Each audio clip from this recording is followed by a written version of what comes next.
Hello, everyone. Welcome back to Rivet and Clank. So, we're still here on the Mustafa system. So, we're looking for our little power source for our Dimensionator, but so we've been bouncing back and forth. The interesting little part about the low gravity blown up planet from Rivet's dimension is we met a character who was like from the planet before it got blown up.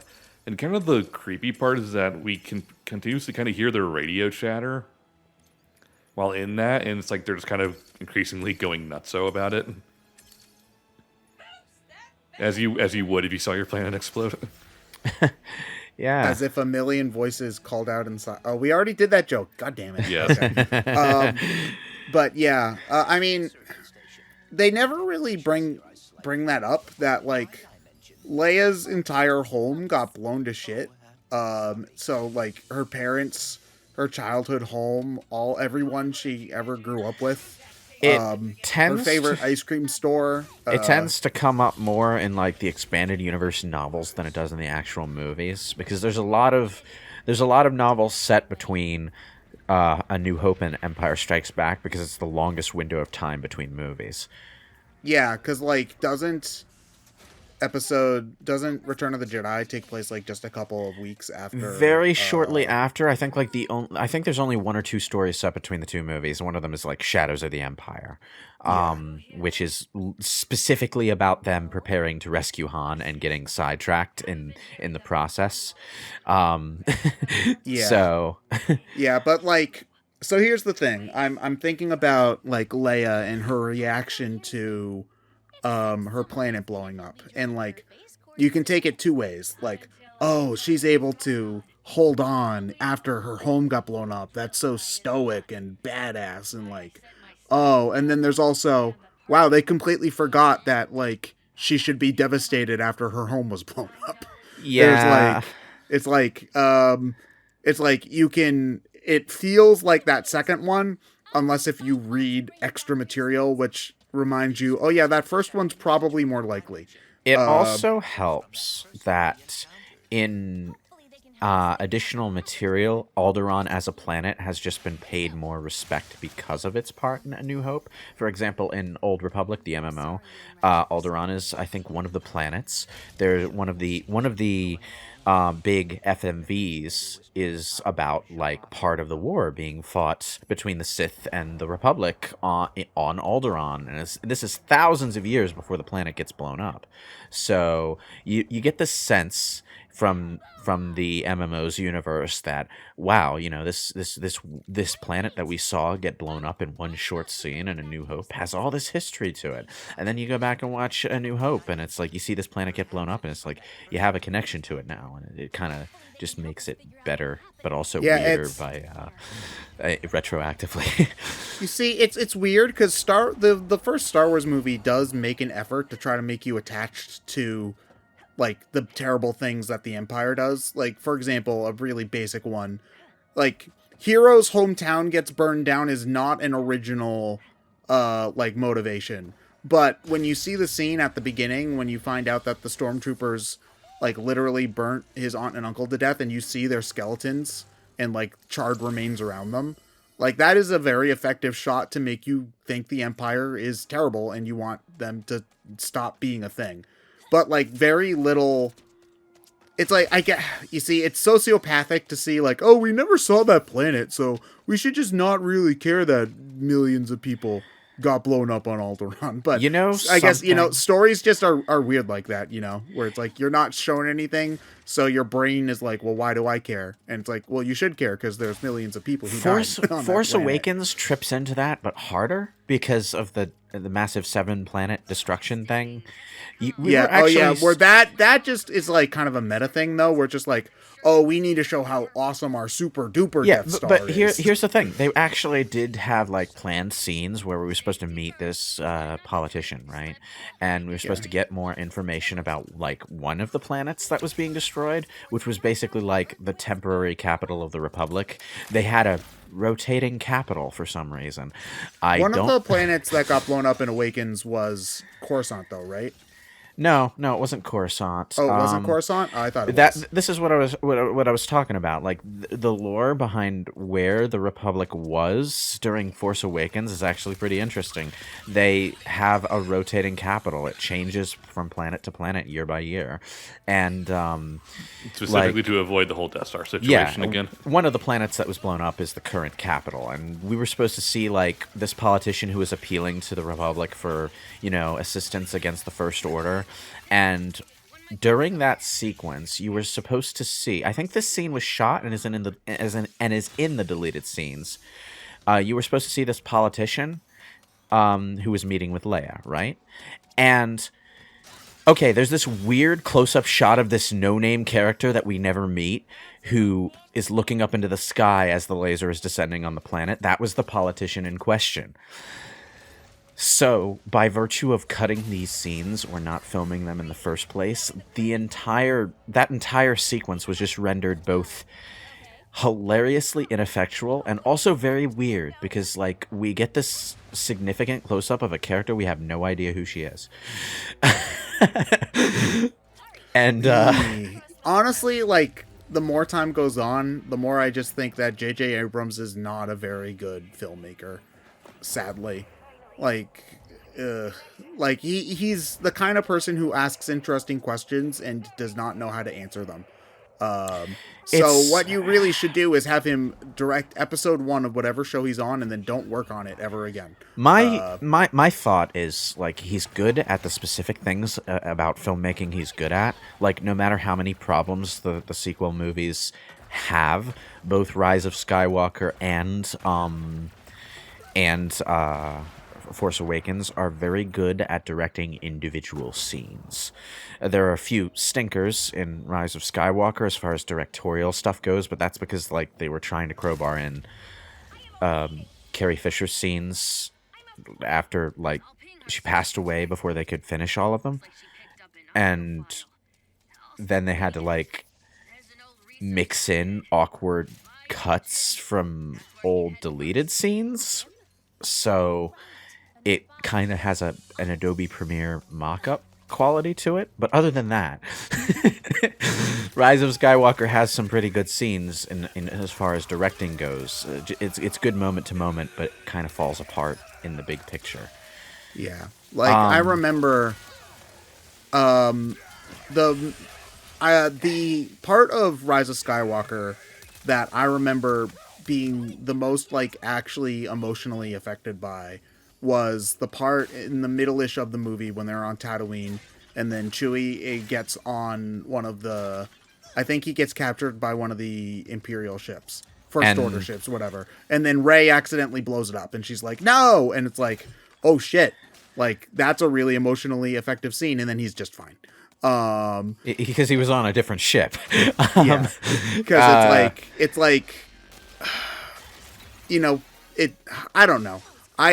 The last movie I saw in theaters was Star Wars Episode 9, so I think about it a lot, and It's I just been like, it was a really, like, shocking moment, but it was only shocking because of the places that it felt like it was about to take the movie to.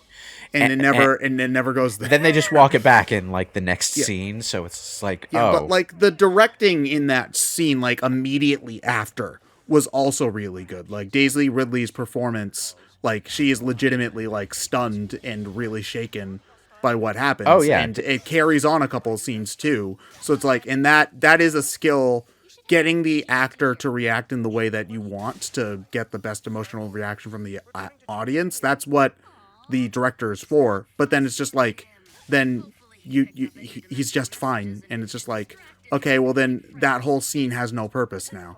It's like, what's the point? Well, like, of that? I would have been fine with them later revealing that Chewie was on a different ship, and he is captured, and he was captured rather than killed. But they need to do something with that, like, have Chewie actually be in captivity for some length of time, and have that itself have consequences, you know. But they don't do anything with Chewie, so so that's why, like, despite it having its own issues, I will still say that episode 8 is the best of the 3. sequel movies Episode because 8 it's is like, so weird though because it's like a movie written like a Knights of the Old Republic game.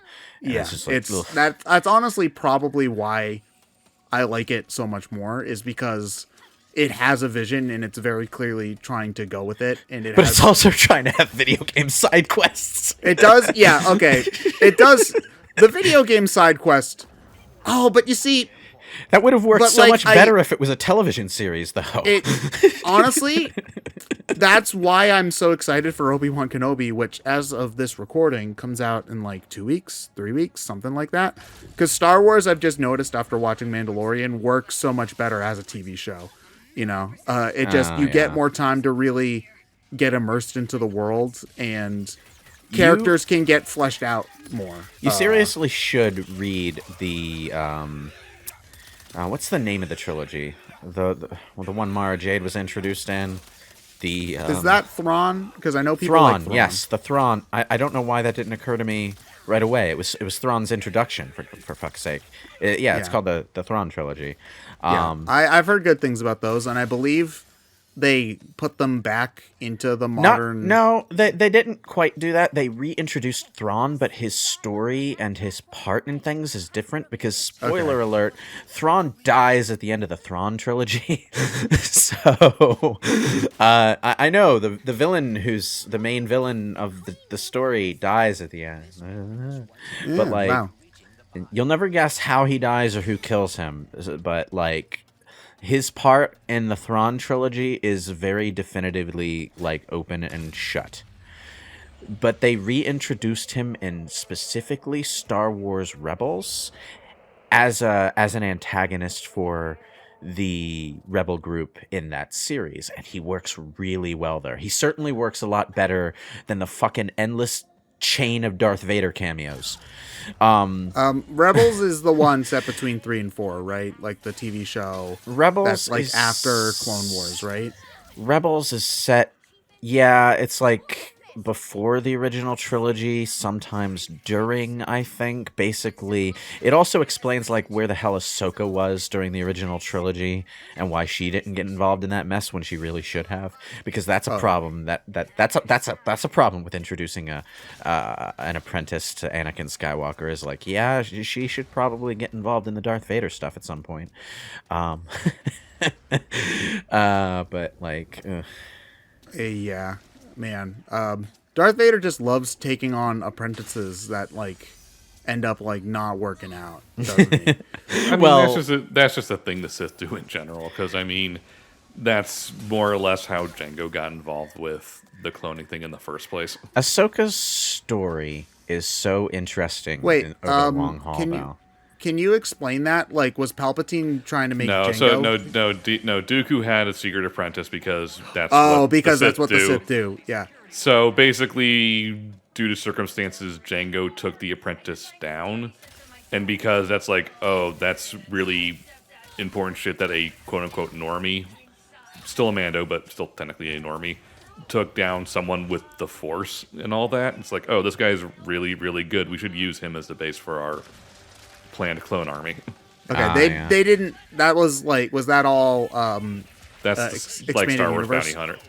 It's like the Bounty Hunter game is basically that plot line. It's Oh, okay. I see. Because like in the movies, Jango's just like, he's really good at bounty hunting. Well, I mean, they do a good job of selling the idea that Jango Fett can kind of go toe to toe with a Jedi if he has time to prepare, but nothing was going to stop. The Batman excuse.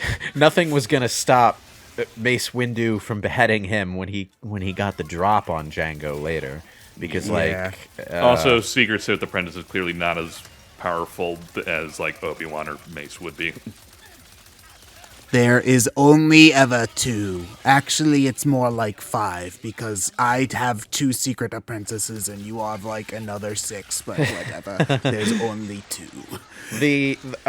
Before they nixed the whole expanded universe thing, they actually did do some interesting things with the rule of 2 in both like the Knights of the Old Republic series as an example of how bad things got without the rule of 2, and then the actual rule of 2 novels where the rule was established by Darth Bane, and you know, it Oh yeah, kind of you know what? I'm sure a bunch of power hungry, like samurai with magic powers, all wanting to be at the top, doesn't ever end dude. to anything bad. Dude, one of the best things about the Old Republic MMO is playing the Sith storyline, specifically Sith Inquisitor. I don't think the other one is as well fleshed out, but playing as the Sith Inquisitor, especially as a good aligned Sith Inquisitor, Oh, you is can do that? really Oh, yeah. that's You cool. can do that. You can. Yeah, because there was a Star Wars quote I read at one point where it's just like, "Have you ever heard of Darth Ligma the Wise?"